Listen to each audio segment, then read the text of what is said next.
Kita mulai aja. Bismillahirrahmanirrahim. Assalamualaikum warahmatullahi wabarakatuh. Waalaikumsalam warahmatullahi wabarakatuh. Selamat pagi. Salam sejahtera untuk kita semua. Salam sehat. Sudah pertemuan kelima untuk DDIA. Pertemuan ke-10 dengan Anda. 10 kali sudah nggak kerasa. Saya dipesankan oleh tim, baik PIAP maupun DDIA, UTS-nya ternyata offline. Kita ketemu di kampus ya. Semua udah di Depok kan? Oke, jadi Anda jawabnya di kertas. Gitu. Mas Eben ngontrol temennya, jangan sampai di rumah. Iya Ingat, bro, aku ingetin di grup ya, kelas. baik PIAP maupun DDIA. Udah diputus. Tarik ulur kemarin, terakhir diserahkan, ternyata fakultas mensurvei, mendorong, surveinya mendorong supaya kelas yang lintas departemen, yang basic untuk mahasiswa baru itu offline, ya. Oke, jadi saya jumpa di Senin setelah ketemu Anda, enggak lupa. Jadi setelah ketemu Anda memang ngobrol sama tim itu setelah ketemu PIAP. Saya janji menyampaikan di hari ini. Oke, itu yang perlu saya sampaikan sebelum kelas mulai. Baik, nah sesuai SAP kita semacam ngulang lagi materinya, tapi nggak ngulang-ngulang amat, karena ada nambah, terutama yang publik ngulang, karena hari ini bicara penggolongan administrasi. Nah, di antara golongan administrasi itu, menurut tim pengajar, ada administrasi publik. Nah, di situ pengulangan terasa. Ya, saya sampaikan ke Anda ke chat room. Nah, sedang uploading. Ya. Giliran saya share screen. Anda nanti tungguin tuh, sedang uploading. Sebentar lagi nyampe. Oke, sudah terlihat. Judulnya penggolongan atau pengelompokan administrasi. Ya. Karena kita belajar organisasi, objek studinya, dan administrasi adalah jiwa organisasi. Administrasi itu the overall of management of the organization. Organisasi ternyata berbasiskan tujuan yang ingin diraih, ada penggolongan atau pengelompokan. Jadi isinya ada tercemin di sub pokok bahasan. Nah, itu Mas. Jadi terlihat ada administrasi publik, ada administrasi bisnis, niaga, ada internasional, ada administrasi sosial. Ya, setelah dicek diskusi tentang administrasi itu ada social administration. Karena ada filantropi, organisasi publik non-profit di luar negara. Ya, ada organisasi publik yang hubungan antar negara. Ada organisasi yang berbasis profit, yaitu bisnis. Dan terutama kita administrasi publik non-profit berbasis negara. Ya, gitu. Oke. Jadi ini sebetulnya, nah ini ngulang di yang publik nih. Di publik banyak pengulangan, mungkin di bisnis. Nah beberapa di awal mengulang ini, ya. Ini mengingatkan lagi memastikan, lebih tepatnya juga. Baik, sudah direkam ya. Oke. Ilmu administrasi itu kan ilmu yang mempelajari organisasi gitu. Lebih lengkapnya prosesnya, ruang lingkupnya. Di dalamnya ada manajemen, ya. Lalu ada sistem, ya kan, gitu. Itu untuk mencapai tujuan.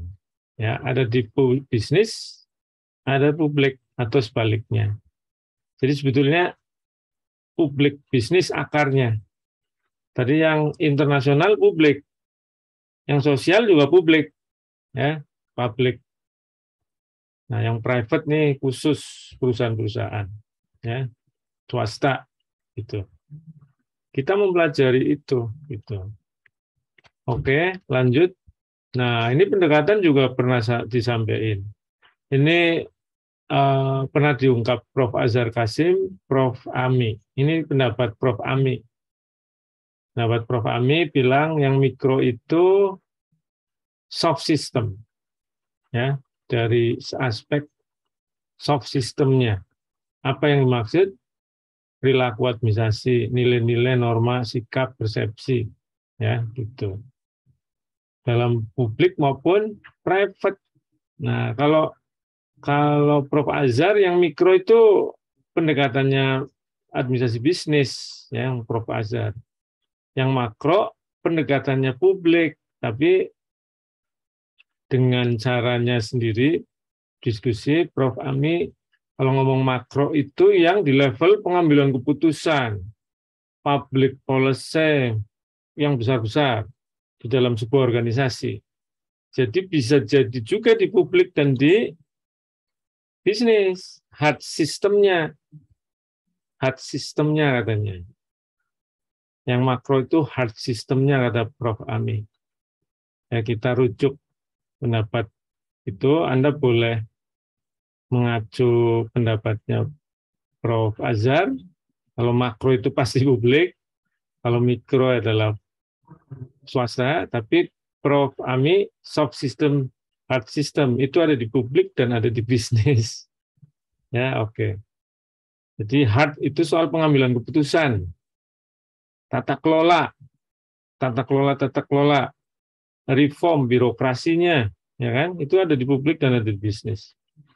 Kalau yang soft, perilaku, gitu, norma, sikap, persepsi, motivasi yang sangat individual, itu kan ada di publik dan ada di bisnis juga, ya. Jadi dua profesor punya pendapat yang bisa senggolan, tapi bisa berbeda. Oke, lanjut. Nah, fokusnya, kok hilang? Kok fokus bisa hilang? Ah, ini. Loh. Wah, ini nggak paham saya. Begini aja udah. Ya, fokusnya mudah-mudahan terlihat. Kita gedein. Nah, fokus studi dari bahannya Prof. Ami jadi bergradasi. Yang inti itu adalah manusianya, ya. Terus naik manajemennya, kepemimpinannya, pengambilan keputusan, human relation, dan organisasi seluruh bidang kehidupan, baik bisnis maupun publik. Naik tuh kelihatan. Yang inti di dalam kan manusia di organisasi. Naik sebetulnya Anda boleh kepemimpinan dulu, nggak apa-apa. Kepemimpinan dulu tulis boleh. Baru manajemen, pengambilan keputusan, human relation. Nah, human relation setelah kepemimpinan boleh baru manajemen, pengambilan keputusan. Nah, kan human relation setelah manusia berarti human relation kan. Tapi sebelumnya boleh kepemimpinan karena human relation itu bisa jalan karena ada kepemimpinan. Naik lagi ya bidang publik. Instansi pemerintah, lembaga legislatif, badan peradilan, BUMN, organisasi publik nih. Yang empat ini enggak apa dalam kaitan naik gradasi, tapi gara-gara tujuannya profit ya ada bidang bisnis, ya, nyabang gitu. Yang keempat itu sebenarnya sejajar dengan yang nomor 3. Nah, boleh 3A, 3B nih sebetulnya. Ya, baru yang paling atas 4 kalau boleh, tadi 3A, 3B, itu administrasi lembaga-lembaga publik dalam hubungan antar negara, ya, bilateral, trilateral, multilateral, internasional, ya kan, gitu. Itu loh, ya, itu udah hubungan antar negara, gitu. Ini kajian kita, ya, Mas, Mbak, ada paling mikro, kecil, sumber daya manusia, itu. 2, soal leadership, human relation, manajemen, pengambilan keputusan. Nah, pecah 3A-nya cocoknya sih bisnis dulu sebetulnya, ya, cocoknya. 3B-nya publik. Lalu antar negara, ya. Bahkan bisnis bisa bisnis antar negara loh, tapi biasanya kan dilingkupi negaranya, nggak bisa langsung. Hubungan langsung mungkin waktu informal, begitu mau formal izin dulu sama pemerintah. Ya, jadi antar negara juga, mewakili, diketahui sama negaranya, ya. Jadi itu. Oke, ini jadi fokus. Lanjut. Nah, ada metode administrasi katanya. Metode-metode itu soal biar hidup organisasi itu, biar langgeng, sustain, menghadapi lingkungan, menghadapi berbagai persoalan dalam rangka meraih tujuan, ya. Katanya 1, pantang menyerah administrasi itu, Mas. Ya, Anda kalau enggak pantang menyerah berarti bukan orang administrasi, nggak cocok. Melempem gitu, pesimis, lalu a priori dulu apatis gitu, udah deh kayak gitu. Itu bukan ciri anak administrasi. Kata pengajar kita diskusi, ini ada rujukannya, ya, dari Prof. Ami terutama yang menyampaikan pada saat diskusi bareng, sampaikan di PowerPoint, namanya method of tenacity. Nah, gigih. Orang administrasi itu harus gigih, Mas, mengelola organisasi. Nggak boleh nyerah atau cepat nyerah. Ya, nyerah pada saat sudah usaha terus tinggal tawakal, ya. Silakan, ya. 2, memang harus ada wewenang. Nggak ada wewenang serampangan Anda di organisasi. Saya punya wewenang nggak? Diberikan tempat apa enggak? Atau dimaklumin nggak paling enggak, ya? Mungkin awal-awal informal bisa, tapi begitu kelihatan oke, kan, bisa dipercaya supaya clear, lalu bisa otoritatif, ya kan? Namanya method of authority gitu. Nah, tapi juga memang diakui itu kan ada akal sehat, ya. Lalu bisa berpikir jauh, memikirkan masa depan, ya, melalui akal sehat. Ya, jadi ada metode intuisi, Mas, mencari kebenaran melalui persepsi yang layak dan umum, yang wajar, bukan aneh-aneh, ya, bukan insting, bukan apa, klinik, bukan. Mungkin dari insting, ya, intuisi itu, tapi yang sehat, akal common sense, akal sehat. Lalu ya yang paling tinggi metode ilmiah, ya, metode ilmiah, method of science. Anda harus riset, harus mencari data dengan benar, ada alatnya gitu. Ya, diajari itu nanti ada, makanya ada metode penelitian. Ya. Jadi orang berorganisasi dibekali sekolah, ada metode sains, itu makin lebih baik, Mas. Anda nggak perlu sekolah sebetulnya, maka 3 yang di atas, ya, 3 yang di atas. Nah, yang sekolah lebih hebat lagi, ada metode ilmiah, paham karena sekolah. Sekolahnya apakah harus diadministrasi? Kadang-kadang enggak, Mas. Itu ada insinyur-insinyur terus jadi pakar administrasi, ya, karena kepiawaian dalam prakteknya, dia belajar juga dari ilmu lain, ada sains yang dia pahami secara umum, dipakai, ternyata hebat, ya, seperti yang tokoh-tokoh lama, Payol, itu kan insinyur, ya. Yang insinyur yang lain adalah Taylor, jangan-jangan, ya.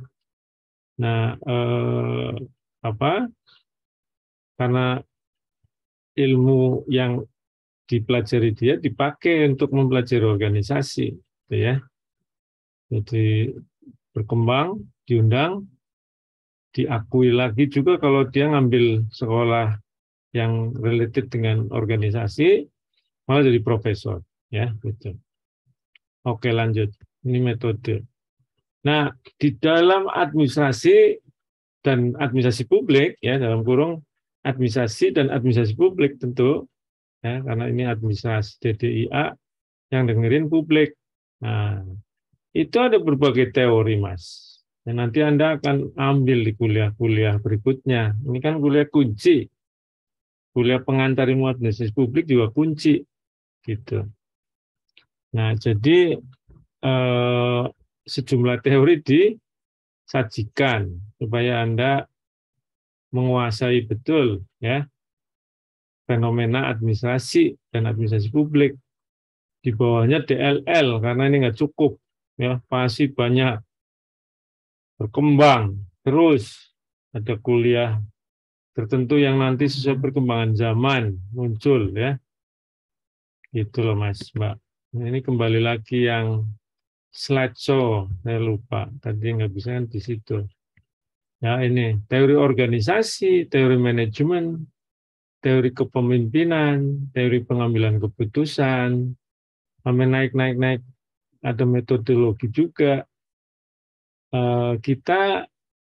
Saya sampai lulus S1 tidak diajari internasional. Kalau mau ambil internasional di HI, dipersilakan gitu, di hubungan internasional, Mas. Di via publik khususnya, kayaknya nggak ada kebijakan internasional kayak gitu, hubungan internasional, harus ngambil di hubungan internasional kita. Tapi di bisnis ada administrasi bisnis internasional kayaknya. Coba cek, ya. Padahal di sini disinggung bahwa administrasi itu bisa menyangkut fenomena internasional, bilateral, multilateral. Tapi nggak dikasih, Mas, mata kuliahnya kayaknya. Coba cek, Anda dapat enggak? Sampai saya sarjana sih, seingat saya nggak ada, ya. Suruh ngambil di HI. Oke. Nah, kan pertama administrasi publik. Hilang nggak? Wah, lagi sama, Mas. Kembali lagi. Ini jangan-jangan virus, ya. Mudah-mudahan bukan. Masa Apple kena virus, ya. Oke. Nah, publik sudah Anda dapat di PIAP. Publik. Ini sebagai penggolongan pertama. Ya. Gara-gara organisasi ingin mencapai tujuan-tujuan publik, maka ada administrasi publik, gitu, ya. Ini ada ilmunya. Nah, ilmunya itu definisinya ilmu yang mempelajari semua proses manajemen organisasi individual sebagai official sehubungan dengan pelaksanaan peraturan perundangan yang dibuat oleh badan legislatif, eksekutif, dan yudikatif. Ini mencakup formulasi, kata Prof. Ami, walaupun kata-katanya pelaksanaan. Tapi buat Prof. Azhar dan Prof. Benyamin, ini pelaksanaan sebetulnya. Tapi fakta empiriknya diajak. Ya, gitu. Tapi definisinya yang diacu oleh pemahaman ini sebetulnya ke pelaksanaan, yaitu definisinya George Gordon nih, Mas, tuh. Public administration might be defined as all process, organization, and individual, the latter acting in official position and role associated with carrying out. Carrying itu tuh melaksanakan, carrying out laws and other rule adopted or issued. Nah, ini yang mutus legislatif, eksekutif, dan court. Jadi public administration itu carrying-nya. Gitu. Jadi ini sebetulnya carrying, walaupun fakta empiriknya diajak pada saat proses isut, proses adopsi diajak, ya, administrasi publik, birokrasi publik kita diajak. Nah, ini Rosenblum, ya, Rosenblum mendefinisikan cooperative group effort. Nah, ini juga sudah disampaikan ke Anda, ya, in public setting, loh, ya, dalam rangka publik, kerja bareng dalam rangka kepentingan publik, covers all three branch, ya, 3 cabang kekuasaan dan hubungan antar mereka. Dia punya peran dalam perumusan kebijakan publik. Nah, ini diakui oleh Rosenblum, baru ya definisi Rosenblum termasuk dalam formulasi punya peran. Kalau George Gordon enggak, gitu. Ditepis, bagaimana mungkin nggak punya peran, muncul Rosenblum ini. Ya, fakta empiriknya kita ikut serta Mas dalam formulasi sehingga Rosenblum jelas ngomong. Ya, dibedakan dengan private administration, ya, yang kelompok 2 nanti, penggolongan kedua nanti ya, ada private administration. Closely associated with numerous private group and individual. Bisa berhubungan ya dengan individu dan kelompok-kelompok privat, ya, perusahaan. Karena dengan privatization, dengan public-private partnership, ya, itu sering administrasi publik. Nah, lanjut. Nah, administrasi negara dicari berbagai definisi, akhirnya ya tadi ya sudah di Rosenblum ini ya. Ini terjemahannya ini ya, organisasi pemerintah publik terdiri 3 bagian organisasi. Ini sebetulnya bukan 3 bagian. Ada masuk dalam 3 cabang kekuasaan. Ini saya ambil langsung, harus diperbaiki aja. 3 cabang kekuasaan negara.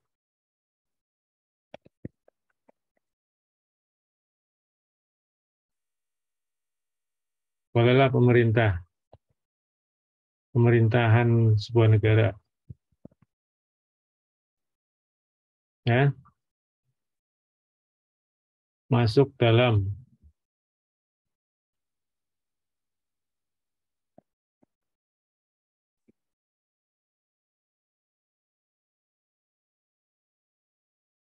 nah ini Mas. Kan definisinya Rosenblum. Lihat aja tuh. Cover all 3 branch, ya. Masuk dalam 3 cabang kekuasaan. Memiliki peran penting dalam formulasi, ya oke. Ya, beda dengan private, lalu berhubungan erat dengan sejumlah organisasi private dan individu. Ya, ini kalau privatization, ya, adanya privatisasi, ketik juga Anda, atau public-private partnership, ya, itu. Hubungan negara, ya, oke. Lanjut. Ini hilang nggak nih? Saya klik lagi, coba. Nggak asik deh, ya. Dia punya peran dalam formulasi kebijakan, ya. Bagian dari political process, ya. What is public policy? Ini pernah ya di dalam PIAP ada yang nanya public policy. Oh enggak, paparan Anda kelompok 1 dari Mas Eben dan tim itu nyinggung public policy. Ternyata di pertemuan ini, ya, saya kira setelah UTS ternyata ada nyempil. Mungkin setelah UTS akan ada lagi, kita lihat aja, ya. Jadi public policy ini jadi makanan sehari-hari publik, Mas, Mbak. Bahkan ada yang ngomong suffrage public administration cannot exist in policy vacuum. Kalau nggak ada kebijakan, administrasi negara nggak akan eksis, Mas. Saking dekatnya public policy dan public administration. Itu menurut suffrage. Ya, suffrage. Nah, public policy apa? Nah, ini Mas. Cukup 3 ya. Ini dari siapa? Nggak ditulis pakarnya ini, Prof. Ami. Oke, saya jelaskan. Banyak sekolah, ini maksudnya sarjana-sarjana ya. Nah, ini dari ini Mas Thomas Robert-Day. Boleh saya tulis kalau gitu. Ini Thomas Robert-Day ini. R. Day, day-nya bukan day meninggal. D-Y-E. Ya, kalau day meninggal, D-I-E. Ya, jangan sampai salah ketik. Ya. Whatever government choose to do or not to do. Nah, ini Mas. Apa yang dilakukan pemerintah itulah public policy. Apa yang dipilih untuk dilakukan atau tidak dilakukan. Diem aja, policy. Melakukan, apalagi policy. Ya. Course of action or inaction jadinya. Serangkaian kegiatan atau serangkaian diam. Ya, diam. Government also produce policies. Ya jelas ya, itu kan akhirnya menandakan adanya policy. Biasanya yang dimaksud produce karena ada tulisan hitam di atas putih. Peraturan, ya, peraturan perundangan, PP, Kepmen, peraturan presiden gitu. Ya, produce policies, policy ini maksudnya itu. Lanjut. Nah, ini masih Hill. Ini Hill, Mas. Michael Hill. Terkenal, Mas, Mbak. Orang Australia, ya. Ya, kalau profesor dari Australia sih bisa pindah-pindah sampai ke Amerika, ke Inggris juga. Saya tahunya dia waktu di Australia, ya. Mungkin keliling juga setelah atau sebelumnya. Ya. Kata beliau, interrelated decision taken by political actor or group of actors concerning the selection of goal and the mean of achieving them within a specified situation where this decision should in principle be within the power of this actor to achieve. Jadi banyak keputusan saling terkait yang diambil oleh berbagai aktor lah ya dalam konteks kekuasaan yang dia miliki ya untuk mencapai tujuan-tujuannya ya yang diinginkan gitu ya gitu. Jadi pasti yang punya power ya, yang punya authority gitu. Policy is the product of exercise of political influence tuh, Mas. Ya. Jadi kebijakan publik itu adalah produk politik ya, kebijakan politik. Kata David Easton lahir dari sistem politik. Memang betul. Exercise of political influence. Determining and setting limit to what state does. Ya, menentukan dan juga membuat apa yang dikerjakan negara terbatas. Ya, jadi ngatur kegiatan negara. Policy itu ngatur kegiatan negara. Apa yang boleh, apa yang enggak jadinya. Ya, oke. Masih lanjut. Lowy and Ginsburg. Public policy as an official express intention backed by sanction which can be reward or punishment. Jadi secara resmi di backup ya ada sanksi dan reward. Ya. Atau punishment. Dalam policy ada sanksi dan reward. Kata Lowy. Itu biar jalan soalnya Mas, Mbak. Course of action or inaction can take the form of law, rule, statute, an edict, edik atau etik ini, edik. Nanti cek coba ini, edik. A regulation or an order. Ini sekitar pengaturan lah, ya. Jadi public policy itu akhirnya yang kuat yang ditulis, dan yang ditulis itu jadi produk pengaturan, Mas, hukum, ya. Public policy jadi masuk dalam peraturan perundangan, ya gitu. Ya, kalau cuma ngomong doang nggak kuat. Public policy bisa jadi hanya omongan pejabat publik, Mas. Tapi lemah karena bisa berubah-ubah, ya. LIN. Nah, ini Declaration of Intent, Program of Goal and General Law covering future behavior to essential government decision, a selected line or course of action, the consequence of action or inaction, and even all government action. Ya, ini soal tindakan pemerintah dan apa yang diinginkan, Mas. Tujuan program-program ya di masa depan, ya, karena menyangkut keputusan, ya, itu ada serangkaian tindakan, ada konsekuensinya juga. Itu namanya BELIN. Pokoknya aksi dan tidak aksinya pemerintah, gitu kata dia. Intention declared by parties in an election. Nah, ini di DPR. Jadi kebijakan itu apa yang diputus aktor politik dalam lembaga politik. Ya, ini parties in an election berarti yang masuk ke dewan kan, itu ke lembaga perwakilan. Memang mereka punya hak untuk ngatur ya melalui undang-undang kalau tingkat nasional. Kalau di daerah perda namanya, peraturan daerah. Siapa yang mutus peraturan daerah? DPRD, Mas. DPRD siapa sih? Orang partai yang terpilih ini. Orang partai yang terpilih. Kepala daerah sekarang pemilihan langsung ya. Dia dari partai juga.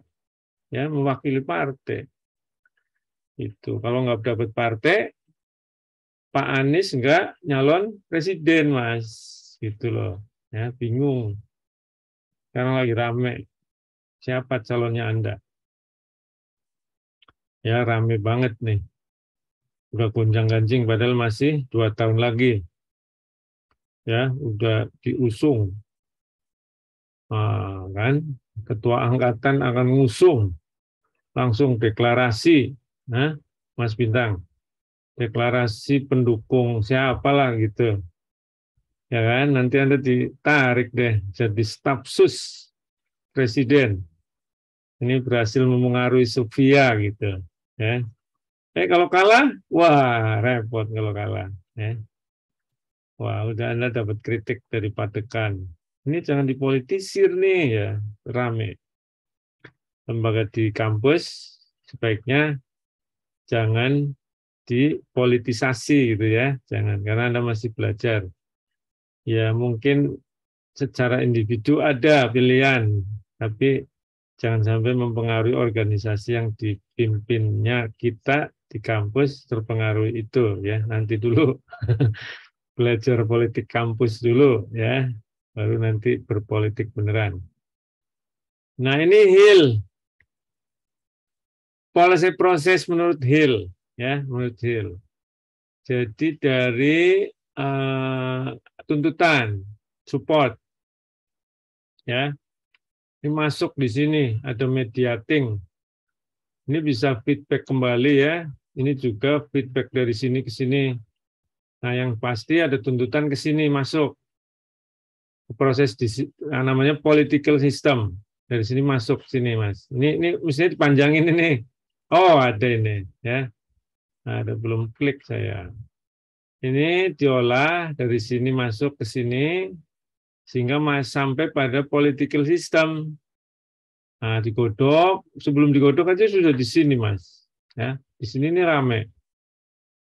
Apakah terseleksi atau enggak demand sama supportnya Anda, ya? Itu bisa melalui lembaga birokrasi, bisa melalui partai, ya. Sehingga nanti ke political system, ya, ke prolegnas, prolegda, ya. Akhirnya jadi policies. Membuat puas apa enggak masyarakat? Itulah outcome. Jadi feedback lagi. Ya, ini environment juga. Masuk juga environment yang lain lebih luas ya, masuk, ngasih input. feedback gitu. Terus muter ini, ya. Ini feedback lagi ke sini. Yang ini sebetulnya juga feedbacknya ada ini. Pada saat output, ini ada nih, boleh Anda gambar panah lagi untuk masuk ke feedback. Bukan hanya dari outcome ya, dari sini balik ke sini ada mestinya. Ini ke sini, di atas boleh. Ya, ini tambahin Mas. Karena belum dijalanin Mas, sudah di judicial review. Nah, ya kan?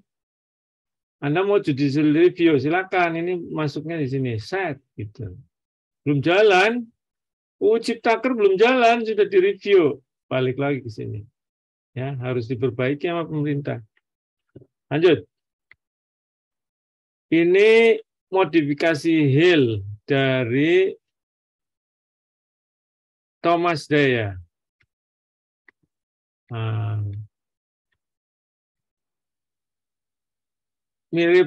mirip waktu penjelasan lingkungan ini. Ya, sistem.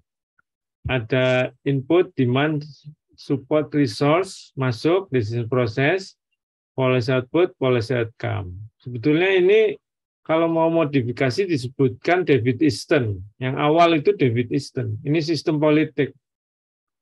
David Eastonian, ya, David Eastonian gitu. David Easton ini yang pas. Tapi mungkin dirujuk Dye, lalu dirujuk Hill, ya. Memang pakar-pakar baca pakar sebelumnya begitu, Mas. Anda nanti ngerujuk ini, apa yang berubah, diperbaiki. Oke, lanjut. Jadi ada policy demand, ada panah-panahnya enggak? Oh, enggak ada. Oke. Jadi ada policy demand, policy decision, policy input, policy outcome. Ini policy output ini. Aduh. Oh, input ya. Inputnya di sini. Oke. Ini output.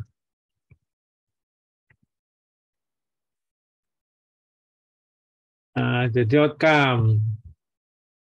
Anda perbaiki juga. Ya, ada public policy, ada barang jasa publik, ada regulation. Ya. Lalu outcome, impact. Nah, dari demand, ya, dari demand masuk ke proses, gitu. Oke. Ya, lanjut. Nah, ini tulisannya Prof. Azhar. Beda negara dan privat. Tadi Prof. Ami, ini Prof. Azhar nih, Mas. Saya yakin ada pendapat yang bersinggungan, tapi bisa kalau nggak dicerna berbeda. Maka diperhatikan tidak terlalu benturan, tidak. Ini saling lengkapi ini. Ini Prof. Azhar ini, Mas. Negara makro, kata Prof. Azhar. Ya. Luas, eksternalitas, pentingan banyak pihak. Privat, bisnis, mikro, karena motifnya keuntungan. Gitu. Satu organisasi yang jadi fokus. Gitu. Itu Prof. Azhar. Nah, kita akan masuk ke bisnis kayaknya. Nah, beda negara maniaga nih, lihat. Ya. Mestinya niaga dulu baru ini ya dibandingkan, tapi nggak apa-apa. Ternyata perbandingannya dulu. Niaga yang kanan, negara yang kiri. Ya, tujuannya, prosesnya, barang jasa, domainnya, permodalan, ownership. Tuh, Mas, ya beda. Ini proses politik, ini bisnis, public and privat, ini privat doang. Nasional, regional, ini bisa juga luas ya. Pemerintah melalui pajak, ini individu, ya, permodalan. Ownership, ya, ini negara, ya, ada legalitas, ini individu, ya, gitu. Tujuan jelas, bisa sosial politik, tambahin, bisa komersial kadang-kala, nah ini hanya komersial, ya, gitu. Oke, Ditambahkan lagi Anda. Nah, sekarang eranya public-private partnership, Mas. Itu sering organisasi publik bekerja sama dengan community and interest based filantropi. Ya. Kadang-kala privatisasi karena bekerja sama dengan organisasi profit dengan market base. Organisasi private memang sejatinya profit, tapi bisa juga kerja bareng dengan organisasi non-profit, dengan CSR-nya, Mas. Ya, dengan CSR. Gitu. Kalau ini privatisasi, ini CSR. Nah, ya. Maka muncul filantropi, Mas. Ini privatization muncul, public-private partnership, contracting out, banyak nih. Ya, gitu nih. Ini analisis yang akhirnya batas negara dan bisnis tipis. Jadi Anda nggak usah khawatir apakah saya di publik memang jadi birokrat. Bisa jadi Anda ngurusi public-private partnership. Bisa jadi masuk BUMN, masuk BUMD, ya kayak swasta, Mas. Nah, sekarang mau masuk niaga. Sebelum niaga, ada yang mau diskusi publik dan sebelumnya, silakan. Ada yang nanya nih, permisi Prof, saya izin ke kamar mandi, belum mandi nih orang.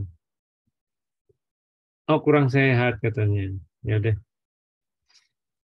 semoga sehat. Nggak usah sebut nama karena Japri. Yang tahu Eben dan Tuhan Yang Maha Esa. Silakan. Ada? Nggak ada? Sudah ngerti. Oh, ini ada deh, Mas Bagus. Nih langganan kita. Sayang kalau nggak nanya ya Mas Ida ya. Ida Bagus ini kan dari Bali. Mudah-mudahan sudah di sini Mas ya. Iya, UTS mau offline katanya. Oke, silakan Mas. baik Prof. Mungkin sedikit pertanyaan saja Prof. Tadi Ya. kan mengenai suatu pembuatan public policy Prof. Yang dimana kalau suatu policy itu kan harus didasarkan pada demand atau kebutuhan dari masyarakatnya. Nah, kan seringkali kalau public policy di negara kita di Indonesia itu sering ditunggangi oleh kepentingan politik yang sehingga menyebabkan suatu penolakan dari rakyat itu sendiri. Nah, menurut Prof. Irfan sendiri, cara mengontrol suatu pembuatan public policy agar dalam artian memang murni untuk kepentingan untuk demand dari rakyat itu sendiri, bagaimana Prof caranya agar tidak ditunggangi oleh kepentingan politik? Iya. Kalau lihat pengalaman atau mengikuti apa yang terjadi di Indonesia, mungkin di negara lain berbeda konteks. Kalau saya lihat pertanyaan Mas Bagus itu yang punya interest atau berkepentingan yang bakal jadi objek kena policy itu harus terus mengawal. Kalau nggak mengawal lewat tuh memang.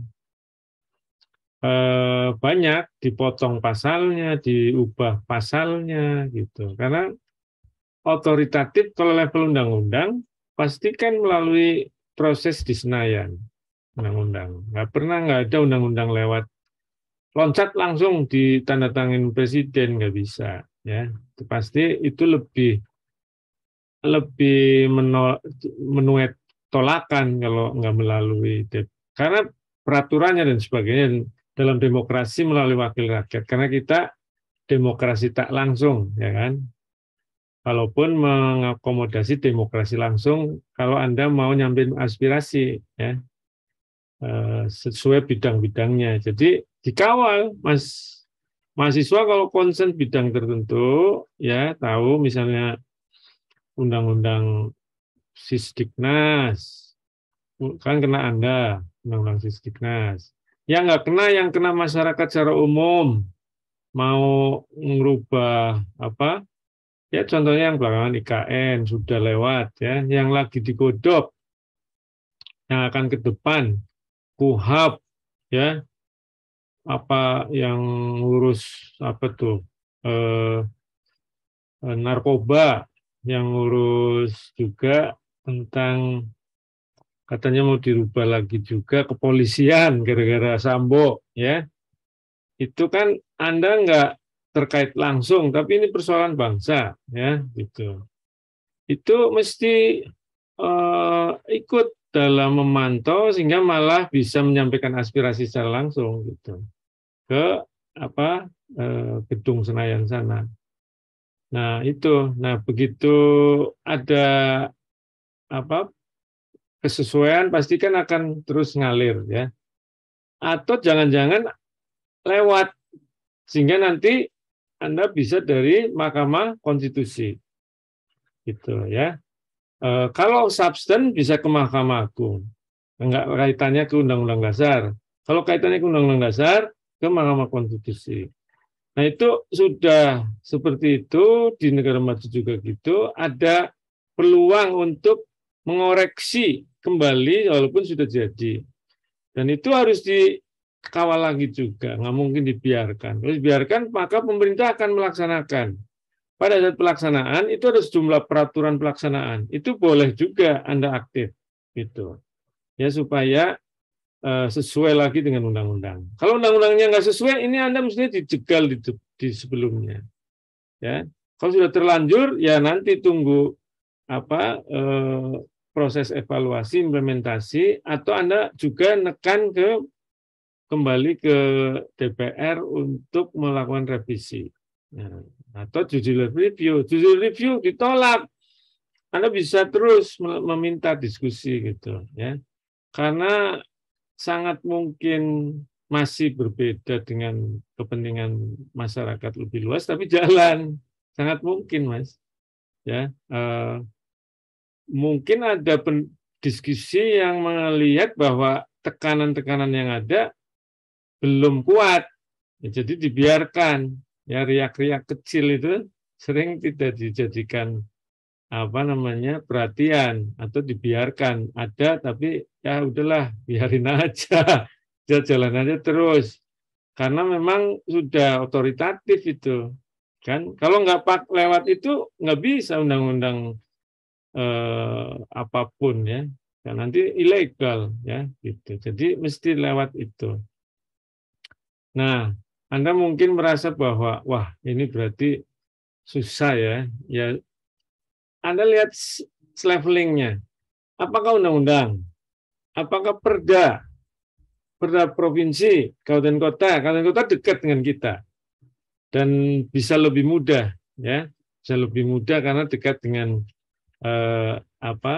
di lingkungan kita sendiri, bisa dengan masyarakat setempat.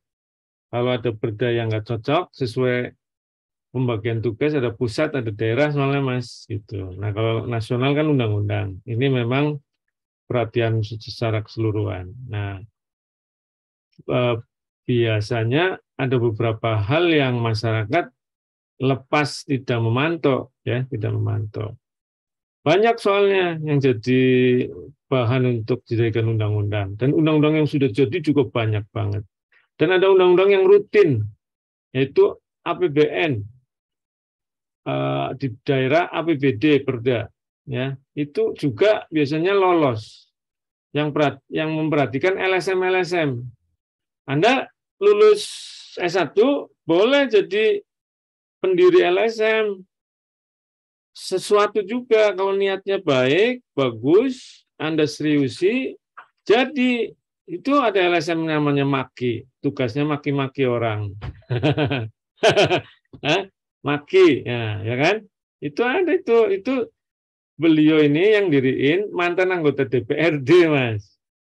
Dia paham, ya, alumni sarjana juga, orang pinter, ya. Dia begitu nggak jadi lagi karena udah tahu sistemnya, dia nulis di berbagai media dan bicara di berbagai seminar yang diundang, udah mulai pakai label maki. Nah, akhirnya didaftarin sebagai organisasi, yayasan atau apa itu, ya, dia ke notaris. Nah, diundang ke berbagai tempat karena tahu, ini kompetensinya jelas nih, jadi partner untuk perumusan kebijakan publik, laku, nggak perlu jadi PNS, nggak perlu jadi anggota dewan lagi, ya. Yang lagi diserang sekarang, Gubernur Papua, ya, bukan diserang ya, bukan diserang. Dia sedang punya perhatian lah ke soal Gubernur Papua, ya, gitu. Maki namanya. Ya. Ada kawan saya, Patiro namanya. Patiro itu kerjanya melihat pemerintahan daerah seluruh Indonesia, Mas, nggak tanggung-tanggung. Jadi dia ada cabangnya, karena udah besar, cabangnya hampir bisa kayak partai politik tuh. Ya, ada lagi murid saya S2, tapi bareng Profesor FPUI waktu diriin KPPOD, Komite Pemantau Pelaksanaan Otonomi Daerah. Itu sejak Soeharto jatuh, Prof. Bambang Brojonegoro itu mantan menteri itu, ya, Menteri Bappenas, Menteri Pendidikan pernah, anggota MWA juga gitu. Nah itu dia diriin, dananya dari internasional, Patiro dari internasional juga, Mas. Kalau yang ngisi fasih bahasa Inggris, Anda bisa nulis jurnal dan akhirnya juga konferensi internasional diundang dan sebagainya, jadi partner NGO internasional. Luar biasa, ya. Jadi ini orang-orang yang juga mantap terus, Mas, untuk sesuai dengan aspirasi publik gitu. Caranya dengan masyarakat aktif. Masyarakat aktif itu dikenalnya ya LSM, ya, LSM. Ada LSM plat merah, sayangnya, Mas. Bekerja untuk yang bayar. Ada, dikenal. Ya, plat merah, platnya pemerintah. Jadi yang bayar pemerintah. LSM itu untuk corongnya pemerintah, ada. Ya, jadi itu dinamika di masyarakat. Oke, Mas. Baik, terima kasih banyak, Prof. Sama-sama. Oke, ada lagi yang lain? Enggak. Kita terusin dulu ya. Ini soal kawan kita di bisnis. Nah, kira-kira kata Prof. Ami, ya mirip organisasi niaga, ada administrasi niaga, ada ilmunya juga, ya. Nah, kalau definisi administrasi bisnis niaga, keseluruhan proses kegiatan perencanaan pengelolaan, pimpinan dan pengawasan atas bidang perniagaan atau perusahaan untuk mencapai tujuan berupa profit dan kemajuan usaha yang dikehendaki secara efisien efektif serta memperhatikan perubahan lingkungan. Mirip, ya. Yang pasti kerja bareng dalam upaya profit, ya, gitu. Itu niaga bisnis gitu. Lanjut, ini salah satu definisi dan ada aktivitasnya. Ini tadi di dalam definisi muncul, ya, pengorganisasian, perencanaan, pemimpinan dan pengawasan.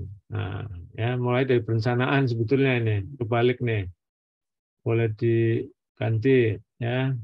Perencanaan dulu dong. Masa pengorganisasian dulu. Ya, perencanaan, pengorganisasian, kepemimpinan ini mestinya. Kepemimpinan. Ya, dan pengawasan. Aktivitasnya lalu ada perdagangan, jelas karena dia di organisasi bisnis masuk dalam perekonomian. Ya, ada aktivitas perdagangan, supply and demand. Lalu komersil, nyari laba, ya. Yang utama kan nyari laba biar eksis terus dan tumbuh, ya. Lanjut. Nah, ini langsung ke internasional, ya. Jadi niaga nggak disinggung banyak. Ini nanti ada di kawan kita yang memperdalam. Maka tantangannya berarti bagaimana bisa untung, misalnya.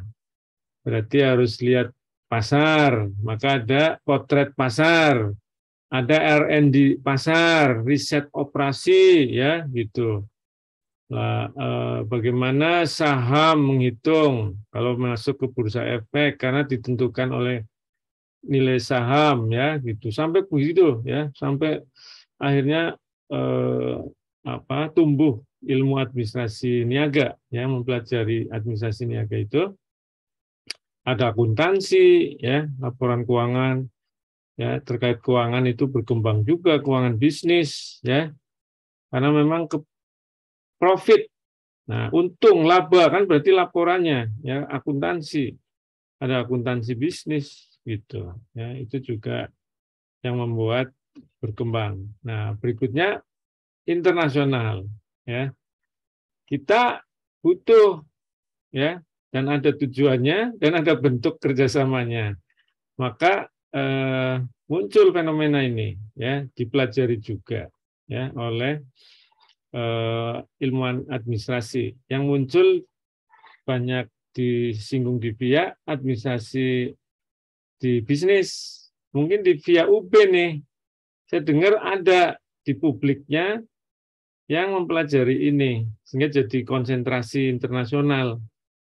Nah, ini perlu UI Anda kasih input deh sebagai mahasiswa. Kalau publik belum ada, harus dimunculkan nih. Pakarnya belum ada, Mas. Anda kalau mau ngisi via jadi dosen, ya, pelajari policy internasional.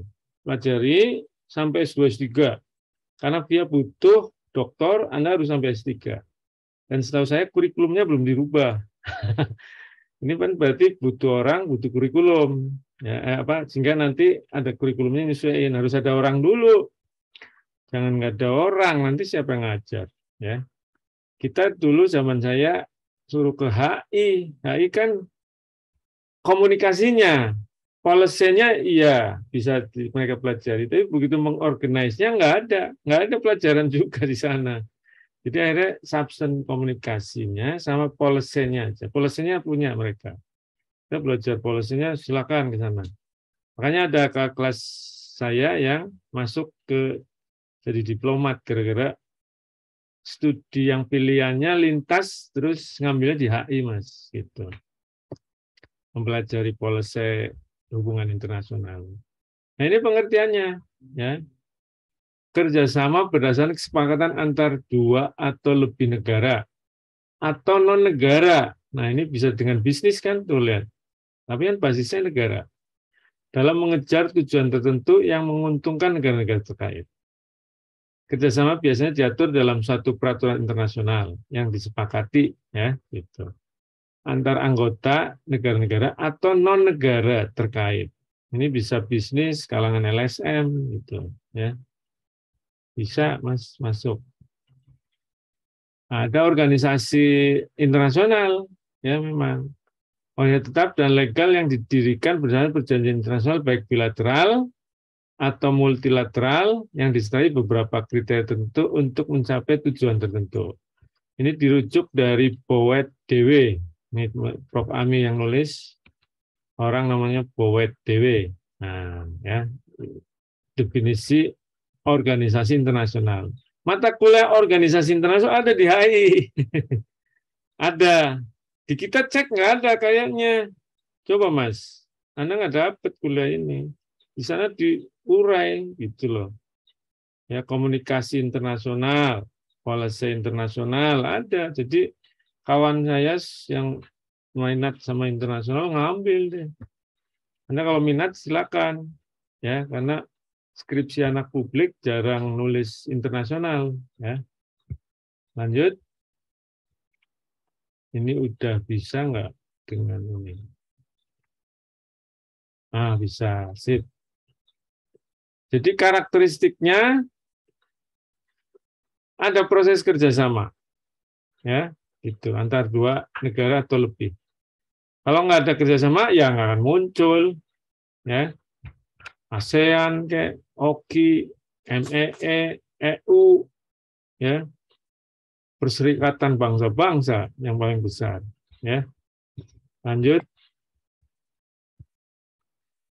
Ada berbagai bidang, ya, ada berbagai bidangnya. Azas kesamaan, ini yang ditulis seringkali faktanya enggak, Mas. Ini soal politik, kekuasaan, power. Ngomong azas kesamaan, tapi pada faktanya akhirnya ada yang dominan sih, ya, ada yang dominan. Tergantung pengaruh, Mas. secara berkala ada pertemuan, ada staf internasionalnya, ruang lingkupnya juga jelas ya, internasional, tujuannya menguntungkan, sama-sama menguntungkan, iya. Nah, tapi ada yang lebih beruntung. Fakta empirik kan sulit ya. Itu soal tadi azasnya kesamaan, tapi begitu empiriknya ada yang dominan. Ini saling menguntungkan, enggak pas-pas banget lah faktanya. Ya kalau yang nyetir Amerika yang banyak untung gitu. Struktur organisasi internasional jelas. Anggotanya berakhir bila satu atau dua negara merasa tidak memerlukan lagi. Karena satu hal, bisa bubar lah gitu ya. Tapi kalau organisasi kayak PBB kan satu keluar belum tentu bubar karena masih ada yang lain ya. Kecuali bilateral. Bahkan mungkin multilateral yang sedikit organisasinya. Nah, itu bisa bubar ya, tergantung dari anggota tuh mau nerusin apa enggak. Kan Soekarno pernah keluar, Mas. PBB tetap, bahkan ada tandingannya yang dibikin Soekarno. Tandingannya yang hilang ya, gitu. Tandingannya hilang, yang dibikin Pak Karno hilang gitu. Menyaingi bahkan sampai pertandingan internasional dibikin sama Pak Karno hilang juga. Yang tetap eksis ya Olimpiade yang ditantang Pak Karno itu ya tetap eksis. Bikinannya Pak Karno enggak. Oke.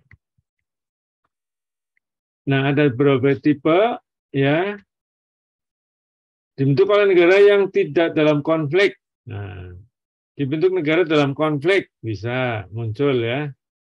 Betul. Kita banyak yang kita ikuti dalam bukan konflik, tapi ada misalnya untuk nengahin di Kongo ya dulu, mungkin beberapa nggak saya amati betul ya konflik-konflik itu apakah Indonesia masuk, misalnya Myanmar itu ya yang belakangan. Nah ini kan belum ngundang Rusia sama Ukraina ya. Kayaknya Rusia dominan banget supaya Ukraina kembali ke Rusia kan gitu. Sampai hari ini nggak bisa masuk yang lain-lain. Cuma penghubung aja, Arab Saudi penghubung, kita juga. Terus jalan Putin, perang ya kan. Serang Ukraina ya kan gitu. Nah, OI yang terdiri dari berbagai negara, ya ini bisa dari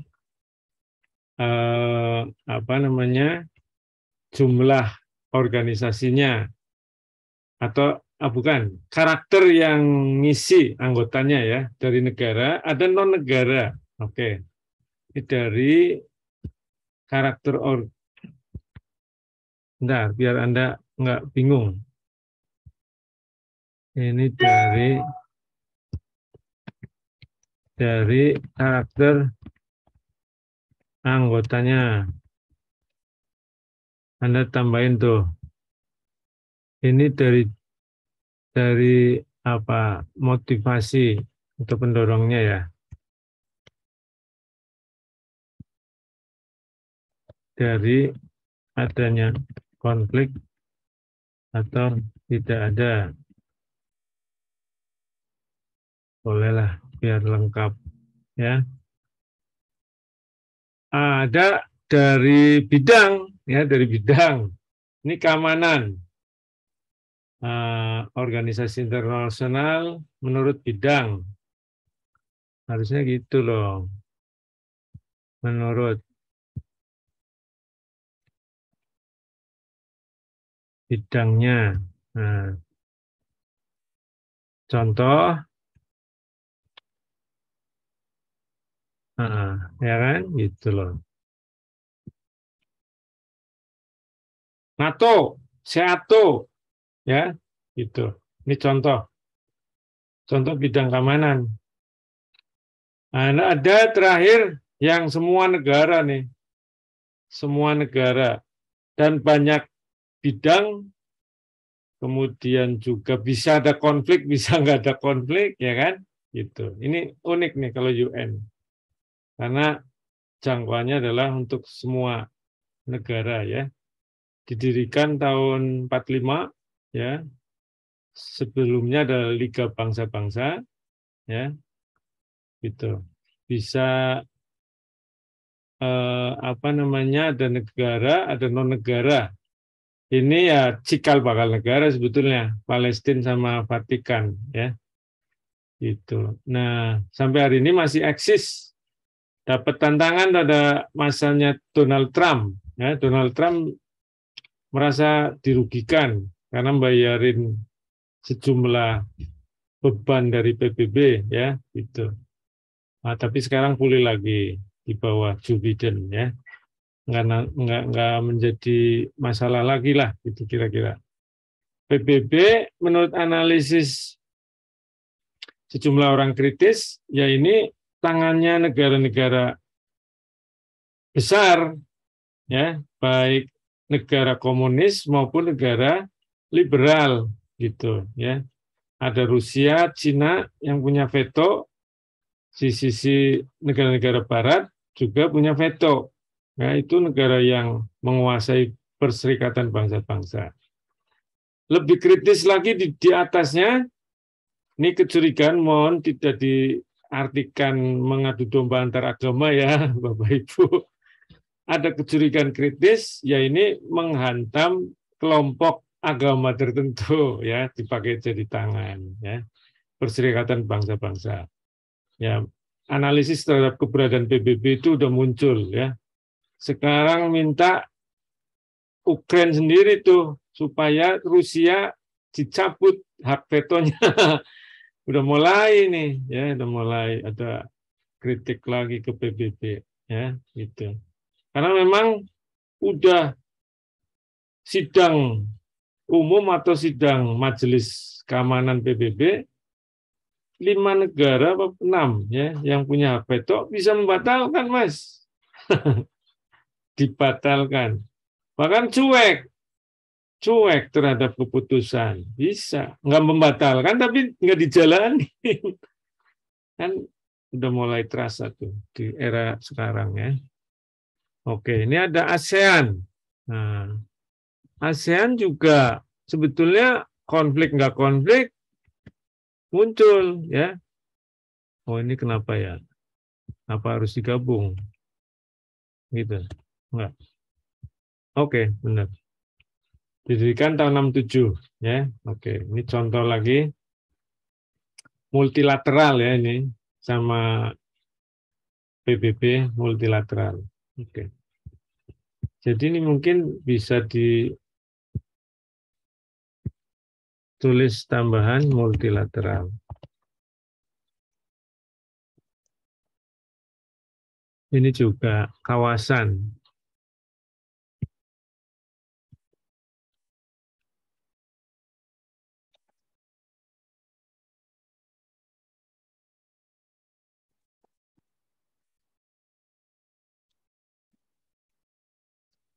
Ada masyarakat Eropa, ekonomi Eropa, ya. Ada masyarakat di Timur Tengah juga, ya, bikin beginian sama ASEAN itu sejenis dengan MEE, ya. Kalau ini semua ini internasional betul yang PBB, ya. Terakhir administrasi sosial. Nah, sebelum ke sini ada yang mau diskusi? Silakan. Masih 11.38. Bahannya sedikit. Anda bisa diskusi banyak. Monggo. Sartika mau nanya?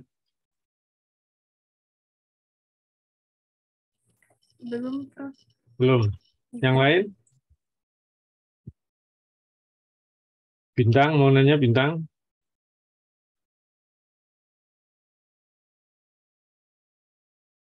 Nggak ada? Belum, Prof. Oke. Andriana Perkasa Putra. Oh, ini yang paling perkasa nih kayaknya di kelas ini. Belum ada, Prof. Belum. Oke. Ayunda Raisa. Enggak. Oke, baik. Kita balik lagi supaya cepat. Terakhir ya.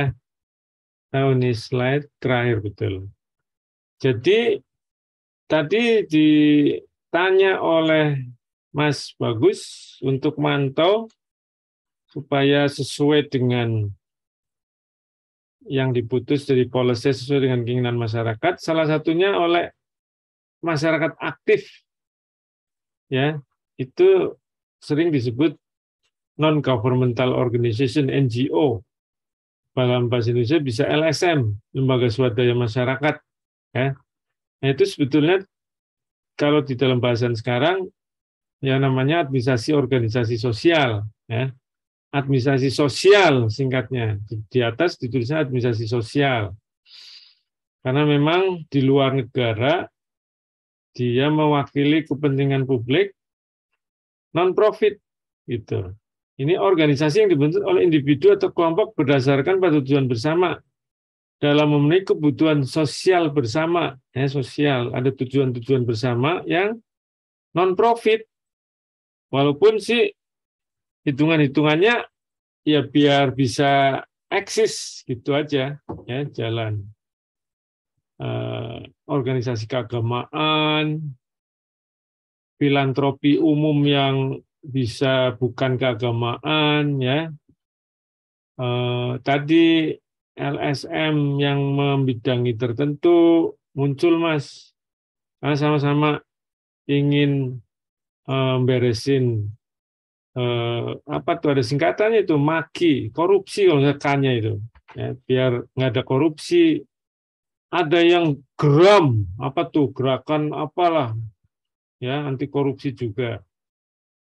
Anda concern ke supaya masyarakat ngerti hukum, Anda bikin kelompok namanya supaya biar sadar hukum. Anda ingin ngomong bahwa ini lingkungan harus dijaga, Anda bikin kelompok yang biar jaga lingkungan. Perempuan kayaknya lemah, wah ada yang LSM bidang perempuan. Lalu ada untuk kebijakan kota layak anak, yo terus kita biar kota-kota di Indonesia pro anak. Nah, ya, terus ya Anda bikin. Ketemu orang-orang yang sama tuh. Wah, kita bikin yuk ngobrol.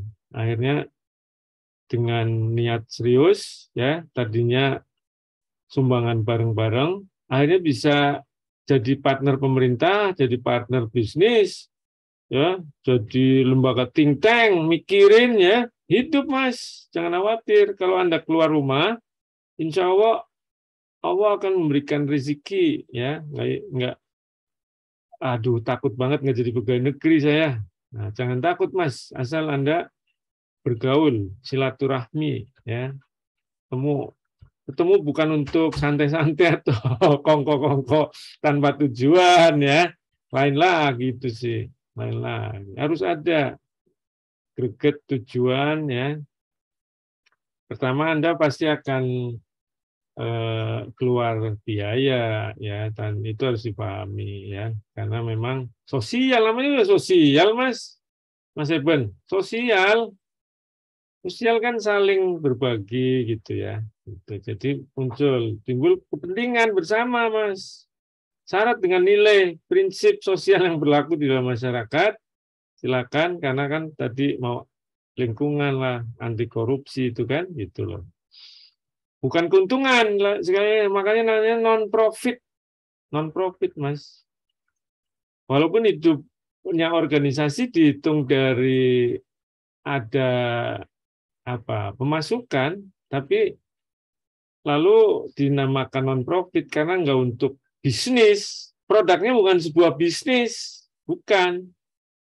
MAKI dibayar pemerintah itu bayar untuk biar dia hidup. Gitu, ya, bukan untuk keuntungan. Kalau itu kan Anda kalau profit kan ada produk baik jasa maupun barang yang dijual terus menerima penjualan itu, ya. Jadi ini bukan, bisa saja ide kreatif sebetulnya. Ini organisasi sosial akhirnya memproduksi kreativitas sebetulnya ya. Jadi industri kreatif itu awalnya mungkin juga organisasi sosial, tapi gara-gara akhirnya menjual, udah masuk dalam bisnis kecil, UMKM, startup, akhirnya jadi besar juga, banyak yang besar. Ya. Nah ini menarik, Anda bisa ya anak publik ya semula mau diriin untuk motivasi untuk organisasi yang melayani biar memotivasi orang gitu. Ternyata jadi profit karena udah makin profesional ya bisa udah bukan sekedar partner tapi jualan kreativitas memotivasi. Nah, seperti Mario Teguh ya gitu itu bisa dapat diberkahi oleh pemerintah. Nah, ini malah membuka ini gara-gara tadi ya yang CSR ya atau juga karena memang pemerintah berhubungan dengan membutuhkan keberadaan orang-orang supaya kebijakan publiknya lancar ya. Jadi dihubungilah beberapa kalangan untuk menjadi penyalur kepentingan pemerintah ya. Kalau swasta CSR. Dapat organisasi formal maupun informal. Yang berkembang tumbuh ya harus kuat formal, tapi bisa jadi informal karena enggak dipermanenkan niatnya untuk kepentingan sesaat, enggak mau untuk yang lebih jauh langgengnya ya, jadi bisa jadi informal ya ini.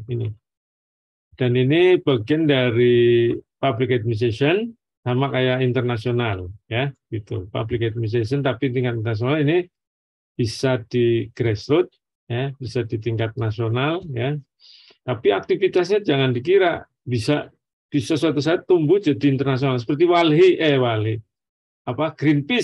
Greenpeace Mas, Anda kenal kan Greenpeace? Oh, itu dari anak-anak muda saat itu sekarang udah senior semua. Wow, internasional Mas Greenpeace. LSM tuh Mas, Greenpeace bukan bagian dari PBB. Pakai PBB untuk neken negara-negara supaya lingkungan diperhatikan. Ada banyak organisasi yang bisa jadi tumbuh besar di tingkat internasional. Oke. Silakan ada pertanyaan? Sudah selesai ini. 11.47. 13 menit menuju jam 12. Masih banyak banget, jam 12 lewat juga boleh. Kalau sampai jam 12 doang ya 1,5 jam berarti. Monggo, ada pertanyaan? Dan Nira, silakan. Baik Prof, terima kasih, saya izin bertanya. Tapi ini kayaknya agak balik ke slide-slide awal. Jadi di bagian yang organisasi profit, organisasi publik itu kan ada privatisasi ya. Saya masih kurang paham maksudnya privatisasi itu konsepnya kayak apa, Prof? Terima kasih, Prof. Privatisasi itu kalau nanti di keuangan negara diungkap sih. Definisinya SAFAS, berkurangnya peran publik atau peran sektor publik dan naiknya peran sektor swasta dalam kegiatan atau fungsi negara. Kalau dari sisi pemilikan, ya berkurangnya kepemilikan, biasanya yang disebut BUMN. Kepemilikan BUMN dari kepemilikan dominasi negara menjadi ada kepemilikan pihak swasta atau publik gitu ya. Jadi kalau boleh dilihat pemilikannya, boleh dilihat dari fungsi negara dikerjakan oleh banyak swasta atau bahkan terjadi yang berikutnya adalah kerjasama antara publik dan swasta, sektor swasta. Itu public-private partnership. Jadi ada privatization di fungsi tertentu. Bisa lagi menurut SAFAS kelompok deregulasi ya ikut atau ikut sertanya swasta dalam proses bisnis yang semula dikerjakan secara penuh oleh negara. Nah, misalnya industri penerbangan. Tadinya hanya Garuda sama Merpati, Mbak ya, Anda mungkin belum lahir. Itu kalau naik pesawat hanya Garuda, kalau nggak Garuda, Merpati, semua milik negara. Begitu tahun 80 akhir atau 90 akhir ya, Soeharto jatuh kayaknya. Soeharto jatuh malah ya. Baru ada Lion. Setelah Lion ada Raja Wali, ada Raja Wali. Lion itu terus ada yang lain lagi. Yang hilang, mati itu gara-gara ya. Adam Air. Ya, Adam Air. Wah, tumbuh tuh. Sampai Garudanya hilang malah.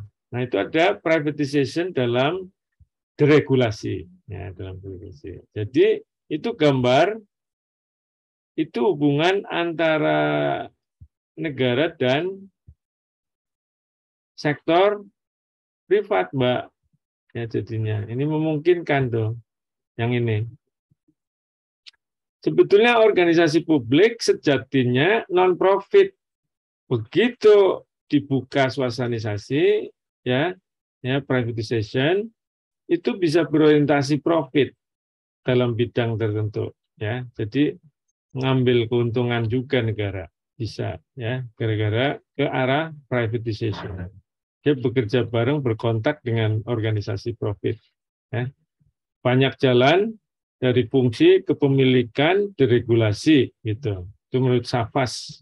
Anda nanti di Keuangan Negara akan dijelaskan oleh Prof. Roy dan Mas Lutfi. Prof. Ami mungkin gabung. Ya. Cukup, Danira? Cukup, Prof. Terima kasih. Oke, baik. Yang lain, silakan. Sultan Zahri. Nggak pernah nanya nih Sultan. Sultan mesti nanya dong, administrasi publik. Belum ada, Prof. Belum? Ya. Nanti rambutnya dipotong, Mas, kalau ujian. Oke, Prof. Baik. Yang lain? Nggak ada ya? Udah mau makan siang aja nih kayaknya. Ini yang garuk-garuk Mas Raditya Rahman? Nggak ada, Prof. Nggak ada. Nggak ada? Bintang jangan ketawa-ketawa, Bintang. Pertanyaan, silakan. Nggak, Prof. Nggak? Oh, ya. Nah, nyambung nih senyumnya sama Najwa nih, Bintang. Enggak, Prof. Enggak benar. Oh. Ya, beneran. Ya, Mas Bagus lagi lah. Ini Mas Bagus pengamat teman-temannya tadi. Ada, Mas? Enggak? Udah, Prof. Cukup, Prof. Cukup ya? Oh, ternyata Eben kepancing. Kasihan banget nih. Prof. Irfan nggak ada yang nanya. Hari ini nggak laku. Hah? Enggak? Boleh sih, Prof. Satu, Prof.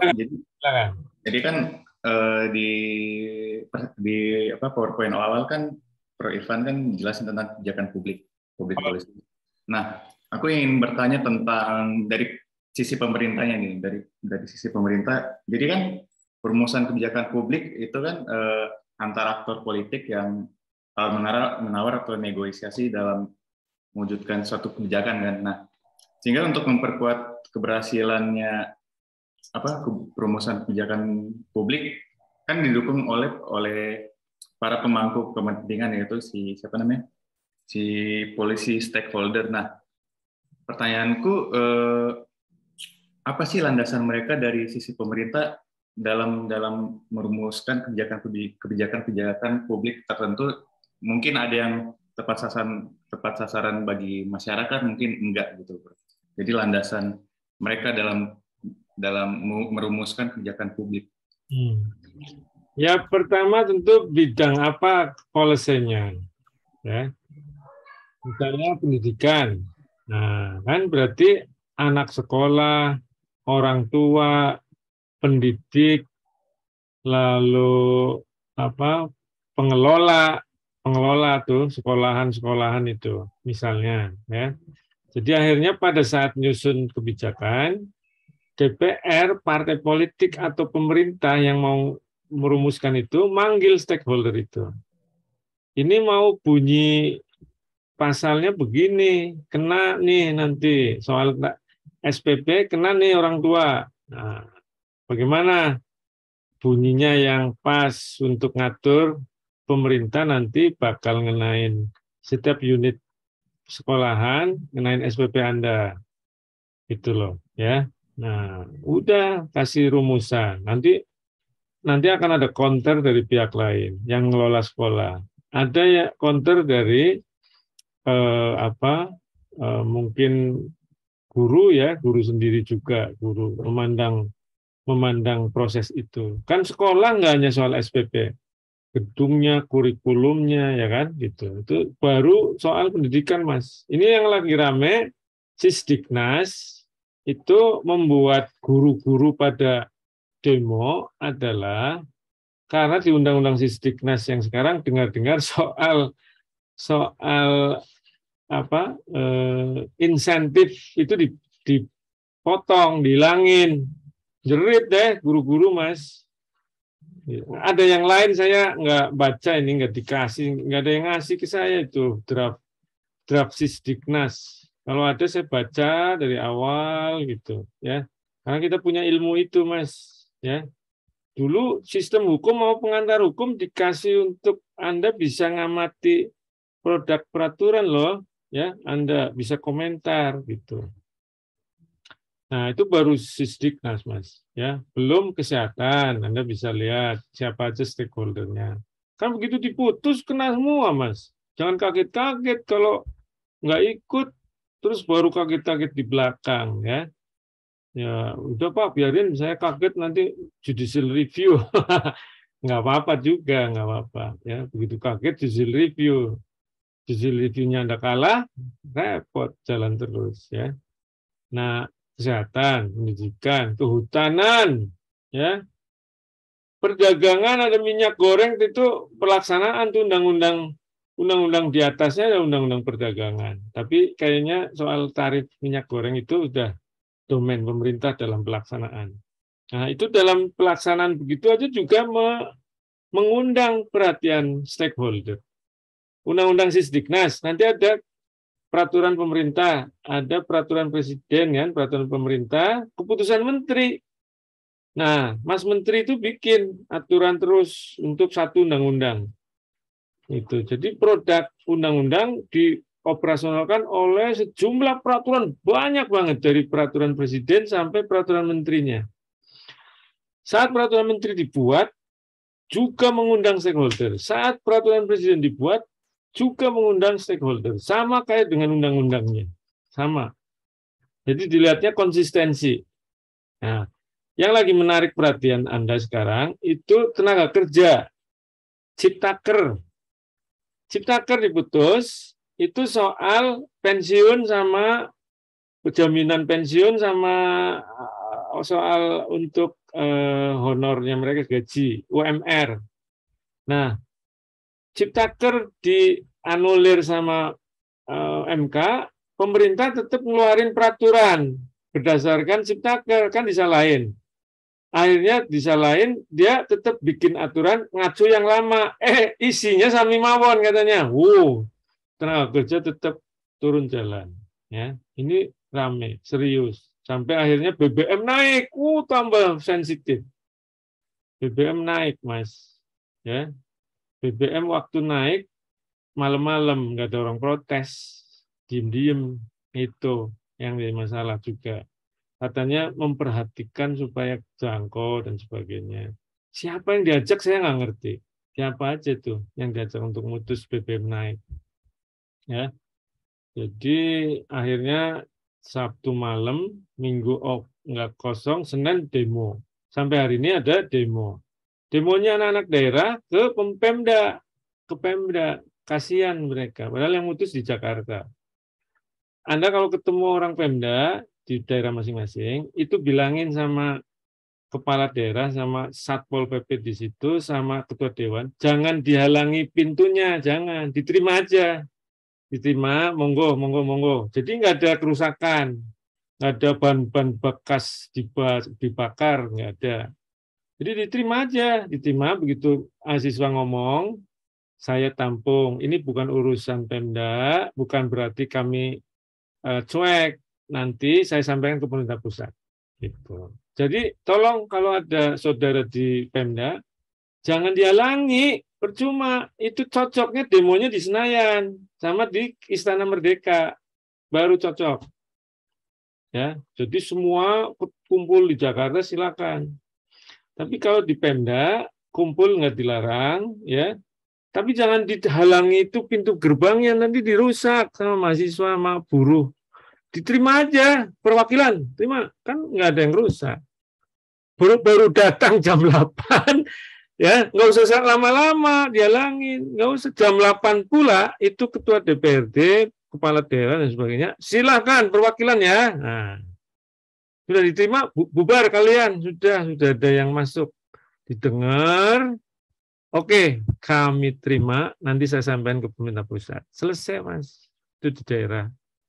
Itu yang cocok soalnya di Istana sama Senayan. Ya, oke, Mas, ide bagus nih, kepancing lagi. Silakan, Mas. Gitu ya, Mas Eben. Baik, Prof. Silakan. Baik, Prof. Mohon izin untuk bertanya, Prof. Jadi tadi kan mendengar penjelasan Prof. Irfan, saya ada teringat tentang suatu pertanyaan. Jadi begini, Prof. Saya kan dulu pernah membaca, Prof, kalau produk dalam artian produk hukum yang berlaku di Indonesia ini kan masih banyak yang dari warisan Belanda, Prof. Seperti misalkan KUHP dan lain sebagainya. Nah, jadi kan kalau dalam KUHP sendiri kan sebenarnya sudah mulai dirancang sejak tahun 1968 ya, Prof, kalau nggak salah ya. Tapi permasalahannya kan sampai sekarang belum bisa terwujud, Prof. Nah, itu kalau ditinjau dari segi ilmu administrasi, menurut Prof. Irfan sendiri, kendala terbesar dalam penyusunan RKUHP di Indonesia itu apa ya, Prof, ya? Karena kan jika dilihat di negara kita sendiri, banyak terdapat ahli-ahli hukum yang dalam artian benar-benar menguasai tentang ilmu hukum tersebut. Namun hingga sekarang Indonesia belum mempunyai RKUHP sendiri, Prof. Menurut Prof. Irfan bagaimana, Prof? Kayak perlu dilurusin itu. Kita punya KUHP, sudah punya KUHP, sebagian ada produk warisan Belanda. Karena undang-undangnya itu belum diganti oleh pemerintah kita. Karena masih relevan gitu. Ya, jadi KUHP-nya akhirnya nampung undang-undang itu. Kan kitab undang-undang hukum acara pidana ataupun pidananya. Jadi seluruh undang-undang di Indonesia dari zaman kapan itu ada pasal tentang pidananya. Ada pasal juga tentang bagaimana berurusan. Nah, yang berurusan jadi KUHP, yang materi pidananya dihukum sekian tahun, dihukum 5 tahun, sanksinya sekian, itu dihimpun jadi KUHP. Nah, jadi undang-undang yang baru, undang-undang yang pada saat KUHP diketok, pada saat KUHP diketok, yang baru belum ada masuk. Maka KUHP sama KUHP wajib direvisi untuk masukin yang baru-baru itu. Pak, tapi kan sebetulnya nggak masuk nggak apa-apa. Iya memang, karena undang-undang yang baru kan berlaku. Tanpa KUHP, tanpa KUHP, itu undang-undang ada materi pidananya tinggal diikuti. Nanti soal prosedurnya ada di situ juga soal prosedur HAP-nya. Ya, tapi itu belum ditampung gara-gara KUHP dan KUHP kita diketok tahun tadi Anda nyebut tahun 60-an ya kan gitu. Setelah 60 itu undang-undang belum masuk di KUHP. Yang soal yang begitu mau revisi nampung yang baru-baru supaya jadi terkini, itu ada materi zaman Belanda dihidupkan lagi. Padahal undang-undangnya sudah dianulir oleh Mahkamah Konstitusi kayak gitu ya. Terutama tentang penghinaan terhadap pejabat negara. Nah, ya. Itu cek undang-undang yang mengatur pejabat negara itu. Cek dan sudah dianulir Mahkamah Konstitusi. Itu ada di KUHP dan ada di KUHP. Nah, jadi ini sebetulnya kalau Anda ada sistem hukum sama pengantar hukum, itu bisa sharing sama pengajarnya lebih jauh lagi. Ini letaknya seperti apa ini susunan baru yang dirancang oleh pemerintah merevisi ya, bukan menggantikan, merevisi Undang-Undang KUHP dan KUHP yang lama nih. Yang ramai KUHP ya, karena beracara itu. Nah, itu bisa didiskusikan di mata kuliah itu, karena ada aspek hukum yang mungkin saya nggak jangkau ya, yang pas ditanya ya pengajar-pengajar hukum di Fakultas Hukum atau di fakultas kita yang ngajar itu. Bu Dr. Ima itu S1, S2, S3-nya hukum, Dr. Ima Mayasari. Diambil oleh kita, daftar di kita, ditarik jadi dosen via. Itu asli hukum tuh, hukum UI. Doktornya bagus juga ya, cum laude kalau nggak salah, masih muda. Ada doktor lain juga, Pak siapa namanya ya? Ada 2 dokter hukum yang ditarik kita. Yang satu laki, yang satu perempuan, Dr. Ima. Yang laki ini S1-nya Jayabaya, S2-nya UI, S3-nya UI. Ya. Pinter lagi juga, walaupun S1 Jayabaya pinter, jadi diterima di kita. Itu bisa didiskusikan, tapi jawaban saya atas pertanyaan bagus, itu soal satu materi itu aja yang jadi masalah, kontroversi itu. Kalau merancangnya KUHP KUHP dibutuhin karena itu belum masuk dihimpun di KUHP dan KUHP. Soal menghimpun sih, mau nggak ada juga undang-undang jalan terus yang baru-baru itu. Hanya kan berantakan tersebar. Mungkin jadi merepotkan hakim-hakim, sama merepotkan orang kalau beracara. Ini saya ngelanggar undang-undang yang mana nih? Di KUHP, KUHP yang lama itu nggak ada. Jadi ke undang-undangnya jadinya. Ya, undang-undang kekerasan KDRT, kekerasan dalam rumah tangga. Nah, itu nggak ngacu ke KUHP dan KUHP, enggak. Pidananya ada di undang-undang KDRT. Proses berhukumnya juga. Kalau proses berhukumnya nggak lengkap di KDRT, di undang-undang KDRT, cek KUHP yang lama itu. Karena KUHP, acara pidana itu jadi acuan kalau undang-undang apapun yang sekarang keluar enggak ngatur acara. Ngaturnya hanya pidananya aja. Ngapain ngatur acara? Karena sudah ada. Ya, kalau beracara tinggal ke KUHP yang sudah ada aja. Jadi undang-undang yang baru tidak ada yang biasanya kalau mau simpel itu beracaranya nggak diatur. Tapi pidananya diatur. Seluruh undang-undang ada pidana dan perdata, Mas. Di bagian akhir biasanya sanksi itu ada pidana, ada perdata. Seluruh undang-undang, cek aja salah satu. Undang-undang Pemda, sanksi pidana buat pejabat yang apa, perdatanya juga ada. Undang-undang KDRT jelas. Undang-undang apalagi yang Anda tahu? Lingkungan hidup. Undang-undang apa, penerbangan, undang-undang apa, ada sanksi pidana perdata. Tapi acaranya biasanya enggak diatur karena sudah ada. Gitu. Oke. Oke, Mas. Baik, sudah betul. Terima kasih banyak, Prof. Sama. 12:07 ya, udah tergelincir dari jam 12 ya, makin mantep lah. Kalau nggak ada pertanyaan lagi saya sudahi. Sudah, Mas Evan? Oke, dia udah jempol katanya. Ya sudah. Oke, baik, saya sudahi.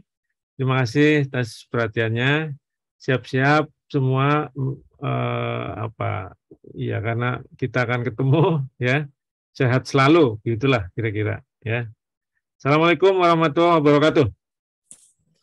Terima kasih, Prof. Terima kasih, Prof. Prof. Selamat. Terima kasih, Prof. Sama-sama.